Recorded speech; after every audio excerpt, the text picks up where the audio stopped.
Bismillahirrahmanirrahim. Assalamu alaikum dear students. Myself Dr. Saida Noreen, and today we are going to study an interesting topic of BS Modern Physics, and that is the concept of wave function.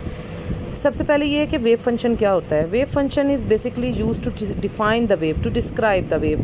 आप wave को किस तरह से define करते हैं, describe करते हैं. आपने इससे पहले मैटर वेव्स के बारे में सुना होगा. मैटर वेव्स जो हैं उनको हम डी ब्रोगली वेव्स भी कहते हैं. बेसिकली ये वो पार्टिकल वेव्स होती हैं जो वेव पार्टिकल डुअलिटी रखते हैं. जैसे इलेक्ट्रॉन है वो एक पार्टिकल भी है और साथ ही साथ वो एक वेव प्रॉपर्टी को भी शो करता है. So dual nature of the particles या वेव पार्टिकल डुअलिटी को जो है वो रिप्रेजेंट करती है मैटर वेव्स. और इसी तरह जो है इनको हम डी ब्रोगली वेव्स भी कहते हैं. इसको आप स्पेसिफाई कर सकते हैं, जो कोई भी वेव्स हों उन्हें आप स्पेसिफाई करते हैं with the help of wave function. Wave function को आप रिप्रेजेंट करते हैं साए से. अब जैसे जब कोई वेव ट्रैवल करती है तो वो पार्टिकल्स ऑफ द मीडियम को डिस्टर्ब करती है. अब like sound waves, light waves, कोई भी वेव हो वो जिस तरह मीडियम के पार्टिकल को डिस्टर्ब करती है, इस वेव को हम रिप्रेजेंट करते हैं क्वांटम फिज़िक्स में या मॉडर्न फिज़िक्स में वेव फंक्शन से. जैसे मैंने अभी आपको कहा कि वेव फंक्शन को आप साए से रिप्रेजेंट करते हैं. साए जो है वो एक्स वाई जी कोऑर्डिनेट्स और टाइम में, क्योंकि वेव जब प्रोपोगेट करती है तो वो स्पेस और टाइम कोऑर्डिनेट के साथ, यानी स्पेस कोऑर्डिनेट्स के अंदर भी और स्पेस में और टाइम में ट्रैवल करती है. सो एक्स वाई और जी जो हैं वो आपके स्पेस कोऑर्डिनेट्स को रिप्रेजेंट करता है और टी जो है वो टाइम कोऑर्डिनेट को शो करता है. अब वेव फंक्शन को सबसे पहले मैक्स बॉर्न ने 1925 में इसके बारे में बताया था, वेव फंक्शन के बारे में. और अगर हम एक प्लेन वेव की बात करें तो प्लेन वेव का जो वेव फंक्शन है वो रिप्रेजेंट करता है साई से, हम उसको रिप्रेजेंट करते हैं. और वो अगर हम सिंगल डायमेंशन में बात करें, वन डायमेंशन केस हम लें तो वन डायमेंशन में हमारे पास प्लेन वेव के लिए जो वेव फंक्शन है psi is equal to e raise power iota k x minus omega t के इक्वल होता है. अब ये ई जो है एक्सपोनेंशियल फैक्टर को यहाँ शो कर रहा है. इसका मतलब है कि जो आपका वेव फंक्शन है वो कम्प्लेक्स नंबर को रिप्रेजेंट कर रहा होता है. अच्छा, दूसरी अहम बात यह है कि ये वेव फंक्शन की खुद एज सच कोई इस तरह से हैसियत नहीं होती. हम इसको बेसिकली यूज़ करते हैं for the probability density. Probability density का मतलब है कि हम साई स्टार साई, यानी जो कि रिप्रेजेंट कर रहा होता है साई मैग्नीट्यूड का स्क्वायर, इसको हम इसकी प्रोबेबिलिटी डेंसिटी कहते हैं. यानी probability of the particle per unit length या पर यूनिट वॉल्यूम के हिसाब से हम इसकी प्रोबेबिलिटी डेंसिटी कैलकुलेट करते हैं. ये किसी ख़ास जगह पर क्या प्रोबेबिलिटी है पार्टिकल्स के एग्जिस्ट करने की, तो ये वेव फंक्शन जो है उसकी प्रोबेबिलिटी डेंसिटी कैलकुलेट करता है पार्टिकल्स की. और ये इसकी बेसिक रीज़न है. अकेला साई जो है वो इटसेल्फ कुछ नहीं कर सकता जितनी कि उसकी प्रोबेबिलिटी डेंसिटी की अहमियत होती है. अब वो एक इनफाइनाइट रीजन के ऊपर भी हो सकता है, यानी हम इस प्रोबेबिलिटी डेंसिटी को जो है वो कैलकुलेट कर सकते हैं किसी इनफाइनाइट रीजन में. माइनस इन्फिनिटी से प्लस इन्फिनिटी के लिए भी हम इसको कैलकुलेट कर सकते हैं प्रोबेबिलिटी डेंसिटी को पार्टिकल्स की. या फिर हम जो है एक फाइनाइट रीजन के अंदर भी प्रोबेबिलिटी ऑफ द पार्टिकल्स को एस्टिमेट कर सकते हैं from the region A to B. कोई भी फाइनाइट रीजन है, जैसे अगर ये हम कंसीडर करें कि ये हमारा वेव को रिप्रेजेंट करें, ये वो फाइनाइट रीजन है जहां हम प्रोबेबिलिटी ऑफ द पार्टिकल्स निकालना चाह रहे हैं ए से लेके बी तक, तो वहां पर जो मैक्सिमम प्रोबेबिलिटी है पार्टिकल्स की वो हम उसकी प्रोबेबिलिटी डेंसिटी की मदद से, यानी साई मैग्नीट्यूड के स्क्वायर की हेल्प से निकाल सकते हैं. और अंदर जो है वो इस तरह से हम उसकी प्रोबेबिलिटी ऑफ द पार्टिकल्स जो है वो कैलकुलेट कर सकते हैं. तो चाहे एक फाइनाइट रीजन के अंदर करें, चाहे हम उसको जो है वो किसी इनफाइनाइट रीजन के लिए करें. Where psi is the function of both x and t. जब हम जहाँ भी साई लिख रहे हैं हम इसको पोजीशन और टाइम कोऑर्डिनेट्स दोनों के लिहाज से देखते हैं. And maximum probability of the particles जो है वो इनफाइनाइट रीजन के अंदर है, from minus infinity to plus infinity, which is equal to 1, क्योंकि पार्टिकल्स की जो मैक्सिमम प्रोबेबिलिटी है वो इनफाइनाइट रीजन के अंदर माइनस इन्फिनिटी से प्लस इन्फिनिटी के दौरान होती है, जो कि उसकी मैक्सिमम वैल्यू 1 के इक्वल होता है. अब ये जो क्वेश्चन 6.2 है यहाँ पे जो आपको नज़र आ रही है ये क्वेश्चन, ये मैक्सिमम प्रोबेबिलिटी को शो कर रही है इसकी, जो कि इसकी प्रोबेबिलिटी डेंसिटी माइनस इन्फिनिटी से प्लस इन्फिनिटी जो विच इज़ इक्वल टू 1, ये इसके बराबर. अब यहाँ पे ये बता रहे हैं कि कोई भी वेव फंक्शन जब इस इक्वेशन 6.2 को यहाँ पे सेटिस्फाई करेगा वो एक नॉर्मलाइज्ड वेव फंक्शन कहलाएगा.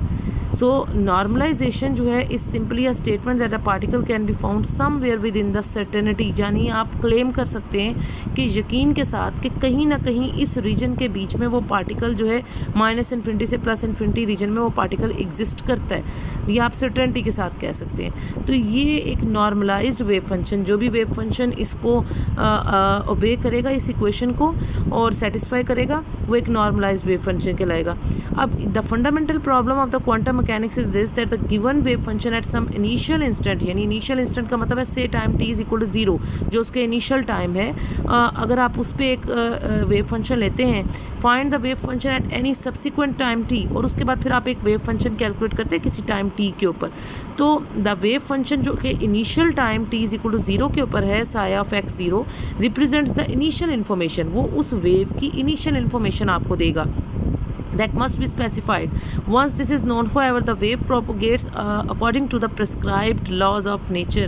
यानी इनिशियल इन्फॉर्म, उसके बाद आफ्टर सम टाइम, जब किसी टाइम के ऊपर आप वेव फंक्शन देखेंगे तो उस वक्त जो वेव की कंडीशन होगी आफ्टर सम टाइम, वो उसकी कंडीशन के लिहाज से वो वेव फंक्शन उसको स्पेसिफाई करेगा उस वेव की कंडीशन को। So because it describes how a given system evolves, quantum mechanics is a dynamical theory must like Newtonian mechanics. अब ये दो डिफरेंट मैकेनिक्स हैं। आप जो ये मॉडर्न फिज़िक्स पढ़ें, ये क्वांटम मैकेनिक्स है, जहाँ पर हम हर माइन्यूट चीज़ को भी डीपली स्टडी करते हैं, और ये इसके बहुत सारी बातें न्यूटोनियन मैकेनिक्स है, यानी कि जो आपकी क्लासिकल मैकेनिक्स है उसके साथ भी जो है वो रिलेट कर सकते हैं। There are of course important differences भी हैं दोनों में। इन न्यूटोनियन मैकेनिक्स आप देख सकते हैं the state of particle t is equal to 0 पे is specified by giving its initial position x of 0 and velocity v of 0। वहाँ पर आप सिर्फ दो चीज़ें देखते हैं, एक उसकी इनिशियल पोजीशन और इनिशियल वेलोसिटी, जब हम न्यूटोनियन मैकेनिक्स की बात करते हैं, यानी जस्ट 2 नंबर्स। जबकि क्वांटम मैकेनिक्स में इंटायर वेव फंक्शन है जो कि पूरी की पूरी वेव को डिस्क्राइब कर रहा होता है, उसकी कंडीशन को डिस्क्राइब कर रहा होता है। वो entire wave function psi of x0 जो है वो एक इनफाइनाइट सेट ऑफ नंबर्स हैं जो कि कोरस्पॉन्ड करते हैं वेव फंक्शंस पे एट एवरी पॉइंट, यानी किसी पोजीशन के ऊपर x के ऊपर, साथ साथ उसकी पोजीशन के साथ साथ उसका वेव फंक्शन की प्रॉपर्टीज़ भी चेंज होती जाती हैं। तो but both theories describe how this state changes with time when the forces acting on the particle are known in, यानी दोनों एक कॉमन चीज़ दोनों में ये है, न्यूटोनियन मैकेनिक्स में और क्वांटम मैकेनिक्स में, कि दोनों थ्योरीज ही जैसे जैसे टाइम चेंज हो रहा है और टाइम के चेंज होने के साथ साथ जैसे जैसे state of the particles change हो रही है, वो दोनों जो है वो उसको डिस्क्राइब कर रहे होते हैं कि जब फोर्सेस एक्ट करती हैं पार्टिकल्स पर तो किस तरह से आप वेव को डिस्क्राइब कर सकते हैं। न्यूटोनियन मैकेनिक्स में पोजीशन और इनिशियल जो है पोजीशन और वेलोसिटी के लिहाज से वो कैलकुलेट की जाती है फ्रॉम न्यूटन सेकेंड लॉ, जबकि क्वांटम मैकेनिक्स में जो वेव फंक्शन है जो कि इनफाइनाइट नंबर्स पर जो है वो के साथ डील करता है, इनफाइनाइट सेट ऑफ नंबर्स के साथ डील करता है। क्वांटम मैकेनिक्स में साई ऑफ x t जो है वो कैलकुलेट की जाती है फ्रॉम श्रोडिंगर वेव इक्वेशन, यानी श्रोडिंगर्स इक्वेशन से आप कैलकुलेट करते हैं उस wave function sigh of x t। तो ये दोनों में फ़र्क है। न्यूटोनियन मैकेनिक्स में जो कि आप न्यूटन सेकेंड लॉ से कैलकुलेट कर रहे होते हैं और वहाँ से आप सिर्फ एक पोजीशन और वेलोसिटी को डिटरमाइन करते हैं। क्वांटम मैकेनिक्स में आप श्रोडिंगर वेव इक्वेशन से उसका इंटायर वेव फंक्शन जो कि सेट ऑफ इनफाइनाइट नंबर्स का एक सेट होता है उसको आप डिस्क्राइब कर सकते हैं। तो ये दोनों में कुछ डिफरेंसेस हैं आपकी क्लासिकल मैकेनिक्स में और इस मॉडर्न फिज़िक्स में। नेक्स्ट हम पढ़ेंगे wave function for a free particle, कि अगर एक फ्री पार्टिकल है, ऐसा पार्टिकल जिस पे कोई फोर्स एग्जर्ट नहीं कर रही, तो उसके लिए जो वेव फंक्शन है वो किस तरह से उसके साथ डील करता है। अब जब हम बात करते हैं फ्री पार्टिकल की, तो फ्री पार्टिकल पे जिस पे कोई फोर्स एग्जर्ट नहीं करी, हम हेजनबर्ग अनसर्टेनिटी प्रिंसिपल अगर कंसीडर करें कि delta x into delta p is equal to h is a Planck's constant, कि both position and momentum of a particle can not be determined with certainty at a same time at a same location. तो उसके लिए अगर हमें ये relation अच्छे से पता है delta x into delta P का, और यहाँ से अगर हम डेल्टा पी निकालें तो डेल्टा पी जो है वो इक्वलेंट होगा एच ओवर डेल्टा एक्स। अब हम इसको अगर 2 पाई से मल्टीप्लाई और डिवाइड कर दें तो हमें पता है ये दो चीज़ें, हमें ये पता है यहाँ पे कि एच कट जो है वो रिप्रेजेंट करता है एच ओवर 2 पाई को, और 2 पाई ओवर डेल्टा एक्स जो है वो के को रिप्रेजेंट करता है, वेयर के इज़ द वेव नंबर। तो यहाँ से हम उसको in terms of wave number जो है वो लिख सकते हैं कि delta p is equal to h over 2 pi की जगह हम एच कट डालेंगे। जो कि अनदर एडवांस्ड फॉर्म है प्लैंक्स कांस्टेंट की, और उसके बाद 2 पाई ओवर डेल्टा एक्स की जगह हम के पुट कर सकते हैं, वेयर के इज़ द वेव नंबर। तो यहाँ से वेव नंबर जो है that should be equal to delta p over h cut. तो ये हमारी इक्वेशन नंबर 1 बन गई।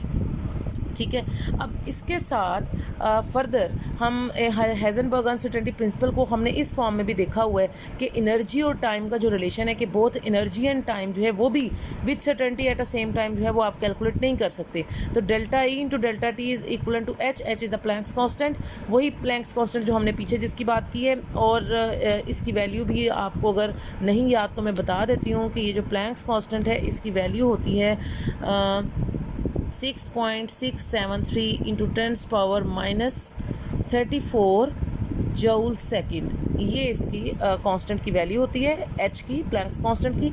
यहाँ से आप डेल्टा ई जो है हम कहते हैं वो इक्वलेंट है एच ओवर डेल्टा टी, जो इधर मल्टीप्लाई हो रहा है लेफ्ट साइड पे वो राइट साइड पे आके डिवाइड हो जाएगा। इसको भी हम सेम उसी तरीके से जैसे हमने पिछला पैटर्न लेके चले गए 2 पाई से मल्टीप्लाई और डिवाइड कर देंगे। जब हम इसको 2 पाई से मल्टीप्लाई और डिवाइड करेंगे तो यहाँ से जो आपका एच कट है वो एक आप डिफाइन कर सकते हैं इसके अंदर, एच ओवर 2 पाई की बजाय आप इसका एच कट यूज़ कर सकते हैं। और जो आपकी एंगुलर फ्रीक्वेंसी होती है, या यहाँ पे चूँकि हम वेव की बात कर रहे हैं तो वेव की जो फ्रीक्वेंसी है omega that should be equal to 2 pi over delta t. ठीक है, तो 2 पाई ओवर डेल्टा टी जो है वो वेव की फ्रीक्वेंसी को रिप्रेजेंट करेगा, ओमेगा को। अब ये दोनों चीज़ें अगर हम इम्प्लीमेंट करें अपनी इस रिलेशन में तो यहाँ से delta E should be equivalent to h over 2 pi की बजाय आप एच कट डाल सकते हैं, और 2 पाई ओवर डेल्टा टी की बजाय आप उसमें ओमेगा पुट कर सकते हैं। ओमेगा जो है वो वेव फ्रीक्वेंसी को शो करेगा। सो यहाँ से omega should be equal to delta E over h cut. ये आपकी क्वेश्चन नंबर 2 आ गई। अब अगर हम बात करते हैं नॉन रिलेटिविस्टिक पार्टिकल्स के लिए, नॉन रिलेटिविस्टिक पार्टिकल्स वो होते हैं जिनकी स्पीड जो है वो less than speed of light होती है, और उनकी जो एनर्जी है वो बराबर है पी स्क्वायर ओवर 2m। ये नॉन रिलेटिविस्टिक पार्टिकल्स की एनर्जी है, ये पी स्क्वायर ओवर 2m जो है ये आप काइनेटिक एनर्जी के फार्मूले से आप हाफ mv स्क्वायर से आप इसको भी इवेल्युएट कर सकते हैं। E is equal to p square over 2m, easily आप इसको निकाल सकते हैं काइनेटिक एनर्जी के फार्मूला से, क्योंकि नॉन रिलेटिविस्टिक पार्टिकल्स वो होते हैं जिनका मैस ग्रेटर होता है, और ग्रेटर जो मैस वाले पार्टिकल्स होती हैं उनकी स्पीड कभी भी स्पीड ऑफ लाइट को अप्रोच नहीं करती, और उनकी जो स्पीड है वो हमेशा स्पीड ऑफ लाइट से लेस होती है। अब ये चीज़ जब यहाँ पे हम इम्प्लीमेंट करेंगे इस रिलेशन में इक्वेशन नंबर 2 में, तो यहाँ पे omega should be equal to delta E की बजाय, एनर्जी की बजाय हम यूज़ करेंगे पी स्क्वायर ओवर 2m। ठीक है, पी स्क्वायर ओवर 2m यहाँ पे हमने पुट कर दिया, साथ एच कट। अब इस रिलेशन में हम फ्रॉम इक्वेशन नंबर 1 जो हमने अभी पीछे निकाली है ये वाली रिलेशन, यहाँ से हम इसकी वैल्यू पुट कर सकते हैं पी की, मोमेंटम की वैल्यू हम पुट कर सकते हैं क्योंकि मोमेंटम बराबर है एच कट इंटू के। तो अगर हम इस पी स्क्वायर की बजाय यहाँ पे हम मोमेंटम की वैल्यू पुट करते हैं क्वेश्चन 1 से, H cut into P square है चूँकि, तो वो पी बराबर है एच कट इंटू के, तो पी स्क्वायर जो है वो एच कट का स्क्वायर के स्क्वायर के इक्वल होगा divided by 2m H cut.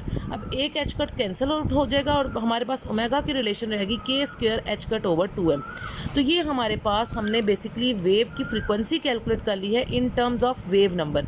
H cut जो है वो कांस्टेंट वैल्यू है, प्लैंक्स कांस्टेंट से आया है, 2 भी कांस्टेंट है। मैस ऑफ द पार्टिकल्स जो है वो भी एक तरह के पार्टिकल्स, अगर इलेक्ट्रॉन्स है तो उनके लिए मैस ऑफ द पार्टिकल्स भी जो है वो कांस्टेंट क्वांटिटी कंसीडर की जाती है। ये हमने ओमेगा की वैल्यू निकाल ली है, एंगुलर फ्रीक्वेंसी या वेव फ्रीक्वेंसी की वैल्यू हमने निकाली है in terms of wave number. अब यहाँ से आप wave function for a plane wave जो है, जो मैंने आपको पहले ऊपर भी थोड़ा सा इसके बारे में बताया है, वो हम देख सकते हैं कि अब आपका जो वेव फंक्शन है वो अगर डिपेंड कर रहा है के ऊपर, यानी वेव नंबर के ऊपर डिपेंड कर रहा है, तो जब हम उसको इन टर्म्स ऑफ के लिखेंगे वेव फंक्शन को, तो वो किस तरह से लिखेंगे, ए इंटू ई रेस ए जो है वो कोई जो है वो उसके कांस्टेंट एम्पलीट्यूड को शो कर रहा है, ए इंटू ई raise power iota k x minus omega T. ये रिलेशन मैंने आपको पहले भी बताई है। ई जो है वो इधर एक्सपोनेंशियल फैक्टर है, और उसके ऊपर जो आयोटा की टर्म आ रही है ये आई की, ये उस बता रहा है कि ये कम्प्लेक्स नंबर है। ठीक है, और कम्प्लेक्स नंबर वो होता है जिसमें हमारे पास इमेजिनरी टर्म आ रही हो। तो यहाँ पर अगर हम इसको ओपन करके लिखते हैं तो एक्सपोनेंशियल टर्म को जब आप ओपन करेंगे तो ए कांस्टेंट उसी तरह साथ आएगा, constant amplitude of the wave होगा। और उसके बाद इस एक्सपोनेंशियल फैक्टर को जब आप खोलेंगे तो आप इसे cos theta plus iota sine theta की फॉर्म में खोल सकते हैं, यानी कॉज ऑफ के x minus omega T plus iota sign of के एक्स माइनस ओमेगा टी। इस तरह से आप इसको ओपन करके प्लेन वेव के लिए wave function in terms of के, ये जो वेव फंक्शन है ये वेव नंबर के ऊपर डिपेंड कर रहा है, इसके अंदर ये जो के है ये वेव नंबर है और ओमेगा जो है वो वेव फ्रीक्वेंसी को रिप्रेजेंट कर रहा है। तो इस तरह से आप इसे ओपन करके यहाँ पे लिख सकते हैं। अब ये तो हम बात कर रहे थे सिंगल पार्टिकल की, कि जब सिंगल पार्टिकल जो है तो उसको हम प्लेन वेव से इस तरह से प्लेन वेव फंक्शन उसका इस तरह से डिफाइन कर सकते हैं। लेकिन जब हमारे पास बहुत सारे पार्टिकल्स इकट्ठे इन अ फॉर्म ऑफ ग्रुप और इन अ फॉर्म ऑफ पैकेट जो है जब वो मूव करते हैं तो फिर हम उसको in terms of Fourier integrals जो है वो इस तरह से लिख सकते हैं। और माइनस इन्फिनिटी से प्लस इन्फिनिटी के अंदर time initial time t is equal to 0 के ऊपर और आफ्टर सम टाइम टी के ऊपर। तो इस तरह से अब हम इसको देखते हैं कि किस तरह से हम वेव पैकेट या वेव ग्रुप को किस तरह से इन टर्म्स ऑफ इंटीग्रल्स जो है वो लिख सकते हैं। इनिशियल टाइम के लिए जरी at time t is equal to 0 जो उसका इनिशियल टाइम था, उस वक्त अगर आप इसको देखें टी को 0 पुट करें तो साइ के ऑफ एक्स 0 आप लिख सकते हैं, वो बराबर होगा माइनस इन्फिनिटी से प्लस इन्फिनिटी और ए जो है ए ऑफ के जो है वो उसका एम्पलीट्यूड शो कर रहा है यहाँ पे, और ई रेस पावर अयोटा के एक्स, क्योंकि टी 0 है, टाइम वाली टर्म इसमें 0 हो गई, तो यहाँ पर आपके पास ए ऑफ के इंटू ई रेस पावर अयोटा के एक्स डी के, क्योंकि आपका साइ जो है वो के पे डिपेंड कर रहा है, तो आपका जो इंटीग्रल है वो भी इन टर्म्स ऑफ के यानी वेव नंबर के हिसाब से होगा। और ये ए ऑफ के जो है वो उसका एम्पलीट्यूड वो भी के पे डिपेंड कर रहा है यानी कि वेव नंबर पे। अब आफ्टर सम टाइम टी जब वेव ट्रैवल करती है तो साइ ऑफ एक्स टी कुछ देर के बाद माइनस इन्फिनिटी से प्लस इन्फिनिटी ए ऑफ के ई रेस पावर अयोटा के एक्स माइनस ओमेगा टी। अब जो ओमेगा भी है, अब जो टी 0 नहीं हुआ ना, तो अब जो इसमें आपकी वेव फ्रीक्वेंसी है वो भी के पे डिपेंड कर रही है, यानी वेव नंबर के पे डिपेंड कर रही है, और इंटीग्रल भी इन टर्म्स ऑफ के ही आप ले रहे हैं डी के। ठीक है, तो ये सारी टर्म्स ये हमने देखा इनिशियल टाइम पे क्या वैल्यू आएगी और आफ्टर सम टाइम टी जो है उसकी क्या वैल्यू होगी आपके वेव फंक्शन की प्लेन वेव के लिए। और प्लेन वेव जो है ये एक अच्छी ट्रैवलिंग वेव को शो करती है। ठीक है, एक अच्छी ट्रैवलिंग वेव जो है वो हम इससे डिफाइन कर सकते हैं प्लेन वेव को। तो अब लेट्स सी, हम अपने नोट्स में भी देखते हैं कि हमने आगे इसको किस तरह से डिस्क्राइब किया है। अब हम अपनी कैलकुलेशंस को जो हमने wave function for a free particle की ये देखें, ये सारी 6.4 इक्वेशन है और इक्वेशन 6.5 है और ये 6.6 है, ये मैंने आपको सॉल्व करके दिखाई है नॉन रिलेटिविस्टिक पार्टिकल्स के लिए। इसको हम ये जो इसकी एक्सप्लेनेशन है वो भी देख लेते हैं कि where iota is equal to under root of -1, ये आपको पता है वो इसकी इमेजिनरी यूनिट है। This is an oscillation with wave number k और फ्रिक्वेंसी ओमेगा है और एम्पलीट्यूड कैपिटल ए से आप यहाँ पे शो करें।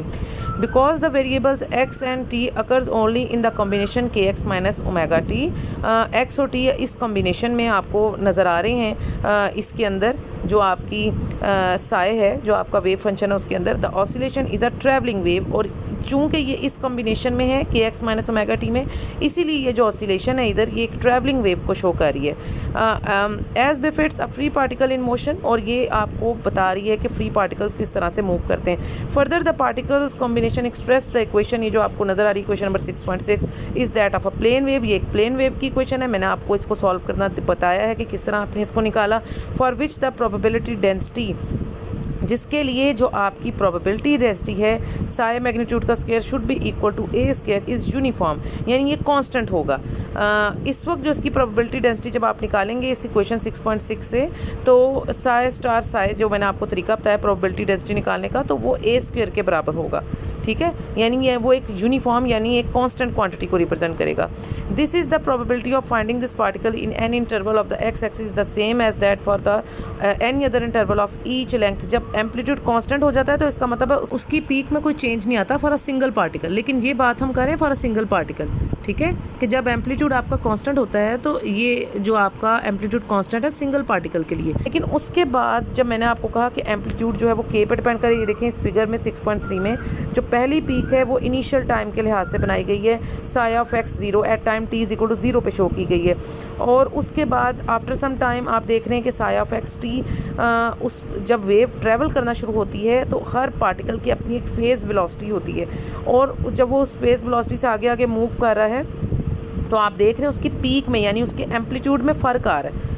तो उसकी पीक सेम नहीं रह सकती, उसकी पीक भी हम कह रहे हैं कि वो डिपेंड कर रही है वेव नंबर पे।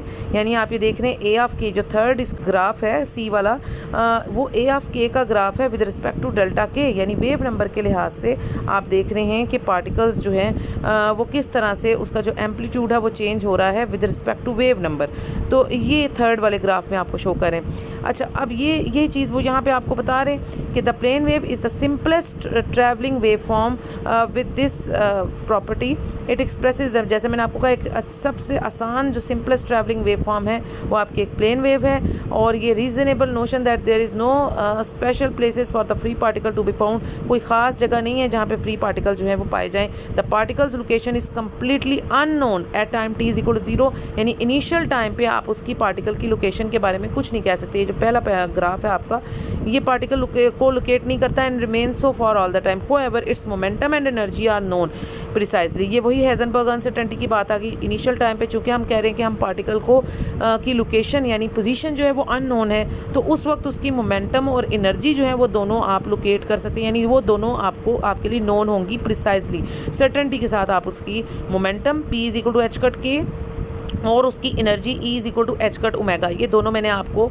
अभी वैल्यूएट कराई हैं। ये दोनों इस तरह से, ये P एच कट के बराबर है, और दोनों आप देख रहे हैं कि momentum in terms of k आप देख रहे हैं और energy in terms of omega, यानी वेव फ्रिक्वेंसी की फॉर्म में आप उसकी निकाल सकते हैं। चूँकि उस इनिशियल टाइम पे आप उसको लोकेट नहीं कर रहे, आप उसकी पोजीशन अनसर्टन है, तो उस वक्त उसकी मोमेंटम और एनर्जी दोनों सर्टन है। But not all the free particles are described by this equation. अब ज़रूरी नहीं है कि तमाम फ्री पार्टिकल्स जो हैं ये इस इक्वेशन 6.6 को ही फॉलो करें। For instance, we may establish by measurement that our particle initially is in some range delta x about x naught. In that case, psi of x0 must be a wave packet concentrated in this interval, जो कि आपको शुरू की उसमें बताया कि एक wave packet बन जाएगा। हर पार्टिकल एक जो है वो एक इंडिविजुअल पार्टिकल है, लेकिन जब वो इकट्ठे कहीं चलते हैं तो वो एक वेव पैकेट की सूरत भी बना सकते हैं। तो ये पॉसिबिलिटी भी है कि the plane wave description is inappropriate now because the initial wave shape is not given correctly by psi k of x0 is equal to e raise power iota k x। तो अब plane wave solution जो है वो जो equation 6.6 है वो हमारे लिए काफ़ी नहीं है। अब हमें इस इक्वेशन 6.7 को देखना पड़ेगा। ये अब रिप्रेजेंट कर रहा है पार्टिकल को विद अ वेव ग्रुप। अगर तो हम एक इंडिविजुअल पार्टिकल की बात करें तब हम उसको इस प्लेन वेव इक्वेशन नंबर 6.6 से शो कर सकते हैं, लेकिन जब हम कह रहे हैं कि बहुत से पार्टिकल्स ने मिलकर एक ग्रुप बना लिया है, वेव ग्रुप बन गया है या वेव पैकेट बन गया है, तो फिर हम उसको इस इंटीग्रल से यानी -∞ से +∞ उस लोकेशन के अंदर हम इस इंटीग्रल से इस इक्वेशन नंबर 6.7 से उस वेव पैकेट को या वेव ग्रुप को जो है वो शो करते हैं। ठीक है, तो ये वेव ग्रुप के लिए अगर एक पार्टिकल को रिप्रेजेंट करना है तो एक पार्टिकल के लिए हम इक्वेशन 6.6 से उसको शो कर सकते हैं। अगर हम वेव ग्रुप की या वेव पैकेट की बात करें तो फिर हम इस इक्वेशन नंबर 6.7 से उसे रिप्रेजेंट करेंगे। Instead of sum of the plane wave with different wave number must be used to represent the packet because k is unrestricted, the sum actually is an integral. हम उसका जो सम लेंगे तमाम particles का वो इंटीग्रल फॉर्म में लेंगे।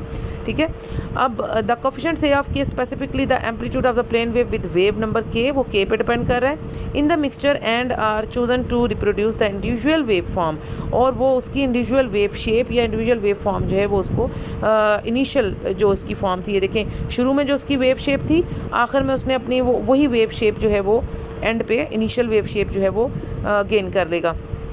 उसके बाद for given psi of x0 the required a of k can be found in the theory Fourier integrals के अंदर हम इसको देख सकते हैं। और ये उसकी एट टाइम t के ऊपर ये भी मैंने आपको अभी बताई है इक्वेशन 6.8 जो भी मैंने आपको नोट्स में बताया कि साई ऑफ xt जो है वो -∞ से +∞ ए ऑफ के ई raise power iota k x minus, अब ओमेगा भी के पे डिपेंड कर रहा है इंटू टी डी के।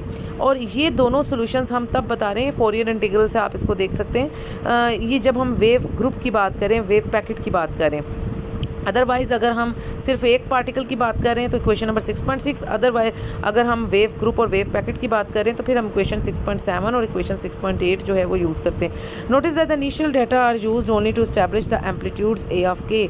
शुरू का डाटा यानी टाइम t इक्वल टू 0 वाला डाटा हम सिर्फ तब लेते हैं जब हमने एम्पलीट्यूड्स ए ऑफ के को डिस्क्राइब करना है। The packet develops according to the evolution of its plane wave constituents because each of this constituents moves with a different velocity. अब उस हर पार्टिकल की फेज वेलोसिटी है VP is equal to omega over k, ये उसकी phase velocity है individual particle की। लेकिन वेव पैकेट के अंदर या वेव ग्रुप के अंदर हर पार्टिकल की अपनी वेलोसिटी है, अपनी फेज वेलोसिटी है। फिर वो उस तरह के केस में फिर उस वेव पैकेट में डिस्पर्शन आ जाती है, वो डिस्पर्शन इफेक्ट आ जाता है। And the packet changes its shape and it as it propagates, जैसे जैसे वो देखिए आगे आगे प्रोपोगेट करता जा रहा है उसकी शेप में चेंज आता जाता है। तो अब उसका एम्पलीट्यूड कांस्टेंट नहीं है, अब उसका एम्पलीट्यूड जो है वो उसके वेव नंबर के पे डिपेंड कर रहा है। जैसे जैसे वो आगे आगे प्रोपोगेट करता जा रहा है उसकी, चूँकि पार्टिकल डिफरेंट वेलोसिटी है हर पार्टिकल की, तो उसकी जो पैकेट है उसकी शेप भी चेंज होती जा रही है वेव पैकेट की।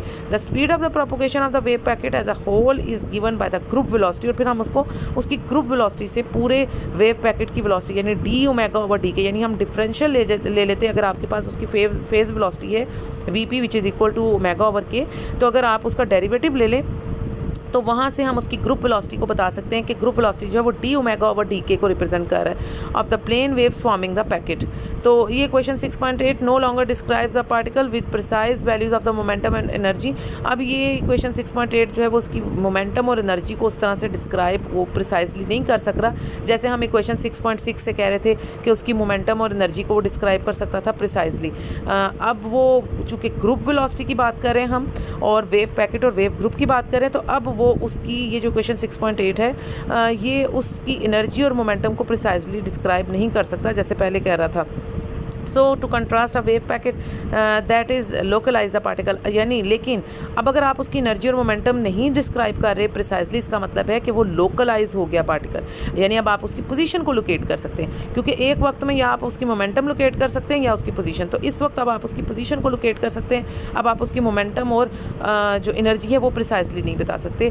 तो मिक्सचर ऑफ वेव नंबर्स के अंदर hence particle momenta is necessarily as indicated by the different a of k, आप उसकी डिफरेंट एम्पलीट्यूड्स ले रहे हैं, के पे डिपेंड करे the amplitude a of k furnish the so called spectral content of the packet. Spectral content आ रहा है क्योंकि वेव डिस्पर्शन हो रही है हर पार्टिकल की अपनी फेज वेलोसिटी की वजह से, which might look like that sketched in figure 6.3 सी। ये जो सी वाली पिक्चर है इसके अंदर आप देख सकते हैं कि एम्पलीट्यूड के लिहाज से अब वो एक पूरा वेव ग्रुप को शो कर रहा है, तो वो किस तरह से के पे डिपेंड कर रही हैं। और the narrower the desired packet size x of 0 the broader is the function A of के रिप्रेजेंटिंग द पैकेट। आप देख रहे हैं कि जितना ये नैरो था शुरू में और उतना ही उसका बाद में वेव ग्रुप में उतना ही वो ब्रॉडर हो गया।